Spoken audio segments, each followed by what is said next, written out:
അടിവേർ വേദന ഇടയ്ക്കിടയ്ക്ക് വരുന്നു.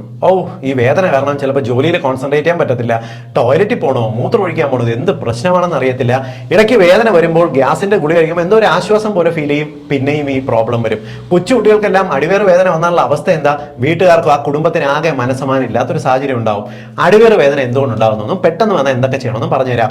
ഏറ്റവും പ്രധാനമായിട്ട് കോൺസ്റ്റിപ്പേഷൻ അഥവാ മലംപിടുത്തമാണ് ഏറ്റവും കൂടുതൽ അടിവേർ വേദനയ്ക്ക് കാരണം. മലം ശരിയായിട്ട് പോയില്ലെങ്കിൽ അത് കെട്ടിക്കിടക്കുന്നതിന്റെ അസ്വസ്ഥത ആ ഒരു ഭാഗത്ത് അടിവയറിന്റെ ഭാഗത്ത് കുടലിനകത്ത് ഗ്യാസ് നിറഞ്ഞു നിൽക്കുന്നതിന്റെ ഭാഗമായിട്ട് ഇടയ്ക്കിടയ്ക്ക് ഗ്രിപ്പിംഗ് പെയിൻ അനുഭവപ്പെടാം, അടിവയറിൽ ഭാരം പോലെ അനുഭവപ്പെടാം, ചിലപ്പോൾ ശ്വാസം മുട്ടുന്ന പോലെ അനുഭവപ്പെട്ടെന്ന് വരാം. നെഞ്ചരിച്ചില് കുളിച്ചതായിട്ടുള്ള ആഹാരം കഴിച്ചു കഴിഞ്ഞാൽ ഫൈബർ ശരിയായിട്ട് ദഹിക്കാൻ ബുദ്ധിമുട്ടുള്ളവരെല്ലാം ബ്ലോട്ടിംഗ് അടിവയർ വേദന ആയിട്ട് അത് അനുഭവപ്പെട്ടു എന്ന് വരാം. IBS ഉള്ള ആൾക്കാർക്ക്, അതായത് കുടലിന് മൂവ്മെന്റ് ഇത്തിരി സ്പീഡുള്ള ആൾക്കാർക്ക്, പെട്ടെന്ന് ടെൻഷനൊക്കെ വന്നാൽ ടോയ്ലറ്റിൽ പോകണമെന്ന് വിചാരിക്കുന്നവർക്ക് അടിവയറിൽ വേദന അനുഭവപ്പെട്ടു എന്ന് വരാം. ഇതുകൂടാതെ നിങ്ങൾക്ക് മൂത്രനാളിയിൽ എന്തെങ്കിലും പ്രോബ്ലം ഉണ്ടെങ്കിലും അടിവയർ വേദന അനുഭവപ്പെട്ടു എന്ന് വരാം. മൂത്രം ഇടയ്ക്ക് ഒഴിക്കാനുള്ള തോന്നല്, മൂത്രം പിടിച്ചു വെച്ചാൽ കിഡ്നി സ്റ്റോണ്, ഇടയ്ക്കിടയ്ക്ക് മൂത്രത്തിൽ പഴുപ്പ് പോലുള്ള പ്രോബ്ലംസ് ഉണ്ടാകുക, ബ്ലാഡറിനകത്ത് നീർക്കെട്ടുണ്ടെങ്കിൽ അനുഭവപ്പെട്ടെന്ന് വരാം. സ്ത്രീകൾക്ക് അടിവേർ വേദന വരുന്നത് ഇതിനും കൂടുതൽ കാരണങ്ങളുണ്ട്.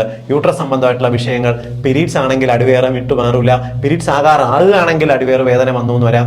പോളിസിസ്റ്റിക് ഓവറിയൻ ഡിസീസ് ഉള്ളവർക്ക് ഈ പ്രശ്നം കണ്ടു എന്ന് വരാം. ഇതല്ലാതെ ഓവേറിയൻ സിസ്റ്റ് ഉള്ളവർക്കോ എൻഡോമെട്രിയോസിസ് എന്ന് പറയുന്ന രോഗാവസ്ഥയുള്ളവർക്കും അടിവേർ വേദന കണ്ടു എന്ന് വരാം.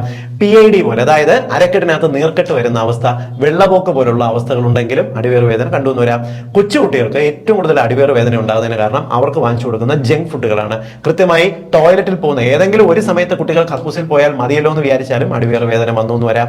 നിങ്ങൾ എപ്പോഴും ചെയ്യേണ്ടത്, കുട്ടികൾ ഒരു സമയത്ത് കൃത്യമായി ടോയ്ലറ്റിൽ പോയി കഴിഞ്ഞാൽ ഈ അടിവേർ വേദന മാറുന്നതായിരിക്കും.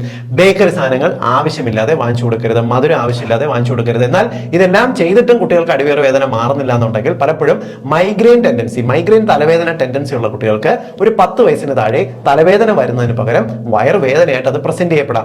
ഇങ്ങനെ പലവിധ കാരണങ്ങളുണ്ട്. ഗ്യാസ് ശല്യമാണെന്നുണ്ടെങ്കിലോ പീരീഡ്സിന്റെ ക്രാമ്പ് ആണെന്നുണ്ടെങ്കിലോ ഇഞ്ചി ചതച്ച് ചാറെടുത്ത് തിരിച്ച് ചൂടുവെള്ളത്തിൽ കൊടുത്ത് നൽകിയാൽ വേദന മാറും. അതേപോലെ ഭക്ഷണം കഴിക്കുന്ന സമയത്ത് ചൂടോടെ മാത്രം കഴിച്ചു കഴിഞ്ഞാൽ ഈ ഭക്ഷണത്തിന്റെ ഭാഗമായിട്ട് ഗ്യാസ് വന്നിട്ടുള്ള ബ്ലോട്ടിംഗ് മാറാനായിട്ട് അത് സഹായിക്കും. ശരിയായിട്ട് മലശോധന നടക്കുന്നതിന് വെള്ളം ധാരാളം കുടിച്ചു കഴിഞ്ഞാൽ ഇടയ്ക്കിടയ്ക്ക് നിങ്ങൾക്ക് അടിവേർ വേദന വരുന്ന ടെൻഡൻസി ഒഴിവാക്കാനായിട്ട് സാധിക്കും. ഈ പറഞ്ഞ ഇൻഫർമേഷൻ എല്ലാവർക്കും വേണ്ടി ഷെയർ ചെയ്യുക, കാരണം ഇത് പലരുടെയും ഒരു പ്രശ്നമാണ്.